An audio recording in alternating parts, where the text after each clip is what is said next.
Okay everybody, it's now time for some tips and advice on the listening session. In this lecture, I'm going to tell you what you should be doing before the audio starts, during the audio and after the audio is finished. So let's go ahead and move forward.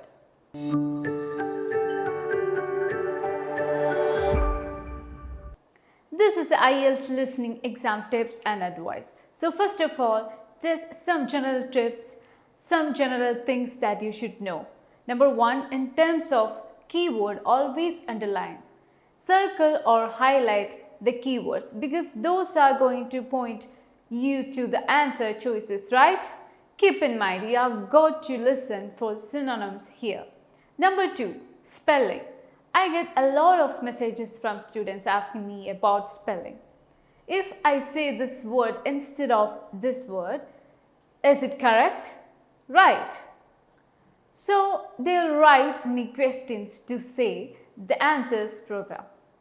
But I wrote a reprogram. Is that still correct? And my answer always is no, that's not correct. You can't do that. The only time where you see two possible answer choices is really when you are dealing with a plural. Like the plurals, because sometimes the answer can be plural or singular. Depending on the grammar in the sentence, the way grammar structure within the sentence. But your spelling must be perfect. Now let me say, during the exam, when you are actually listening and writing the answer choices, don't worry about spelling so much. If they give you a really long word like refrigerator, you can just hyphenate that on the test booklet. Because remember, later on, they are going to give you 10 minutes to transfer your answers. And that's when you can go ahead and spell out the refrigerator. Okay, but sometimes during the exam, when you are actually taking the exam and they give a really long word like information or refrigerator, right? If you are busy trying to spell out a really long word, magnificent. If you are spelling out a really long words and taking too much time, they are going to move on. So on the test booklet, you can go ahead and abbreviate on the answer sheet. You cannot abbreviate. You cannot do it. You can't do it. Okay, you must write out the full answer and spelling perfectly correct. Now in terms of writing answers, when you hear an answer stated or you believe you hear an answer stated, write it down. If you hear something else that you think is the answer, write that down. You can cross out the other one with your pencil. Okay, but go ahead and write it down right away. Because if you try to just listen and then go back and try to write something you get behind the audio and then you are finished. Finally, in terms of prediction, it is possible to predict if the answer is going to be a noun or verb, number, address. Prediction is very helpful on the exam. Now let's talk about listening before the audio. No one reads the instructions. You won't believe how many students get 5 or 6 wrong because they did not read the instructions.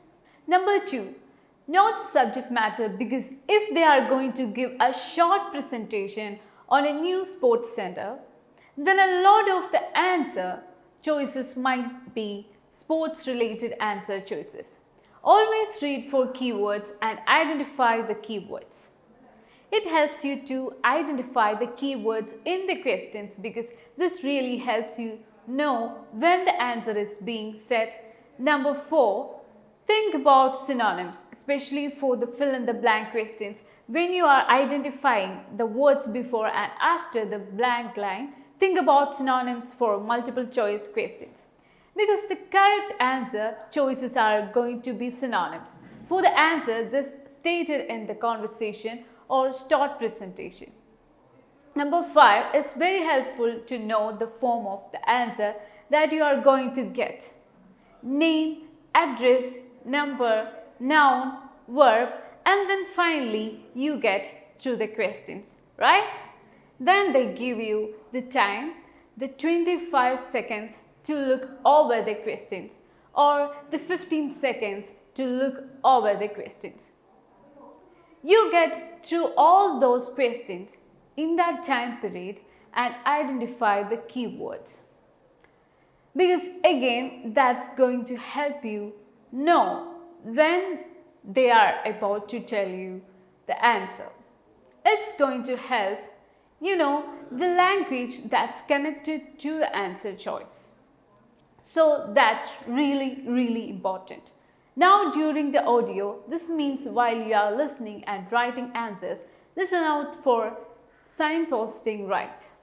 Signposting is language that lets you know that somebody is shifting from one part of a conversation to another part of the conversation.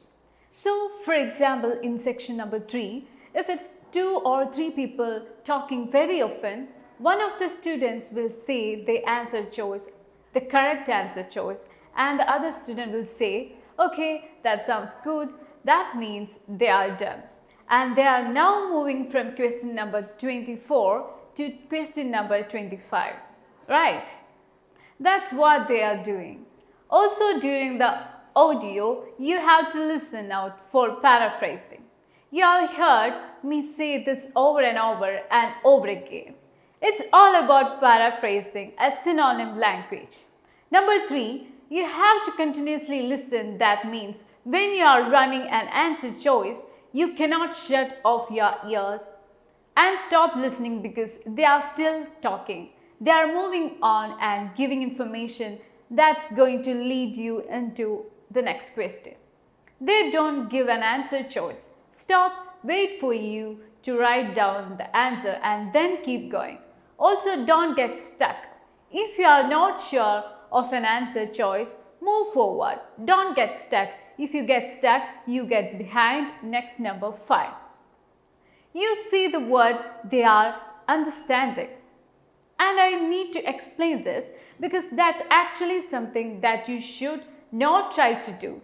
You should be listening for answer choices that are connected to keywords, where a lot of students mess up as they sit there listening during the exam and they are trying to understand the topic that the person is speaking about, world development, the history of world development.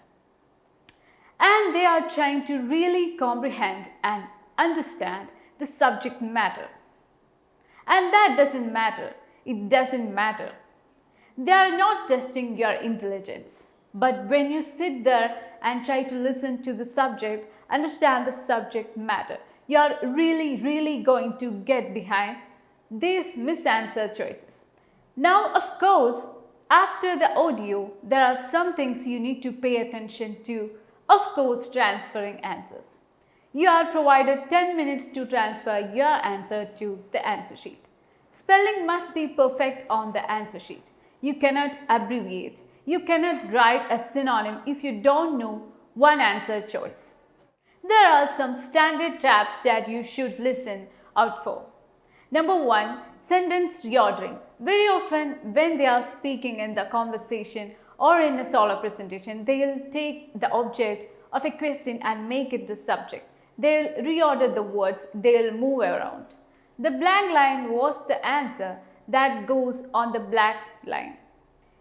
So you have to be aware of reordering. Number 2, be aware of the synonym language, right? Very often the language before the blank line will be a synonym match in the audio, and you have to pick up on that because that's what the answer is going to be connected to.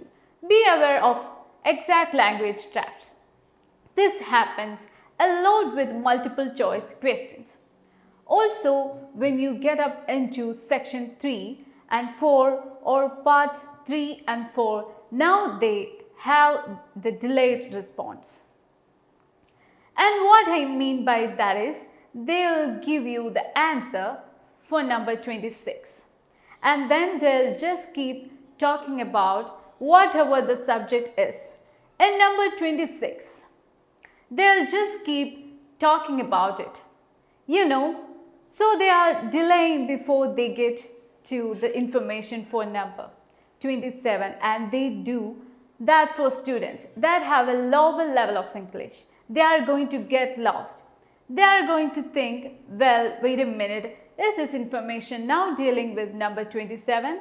No, they are just speaking some extra time about the topic for the previous question. Next, multiple options. If you have an answer choice dealing with a number, very often they are going to give multiple numbers. They are only going to give the correct number connected to the keywords in the question. And then watch out for the self-correction. Sometimes a person will say an answer choice and they'll say, wait, I didn't mean that.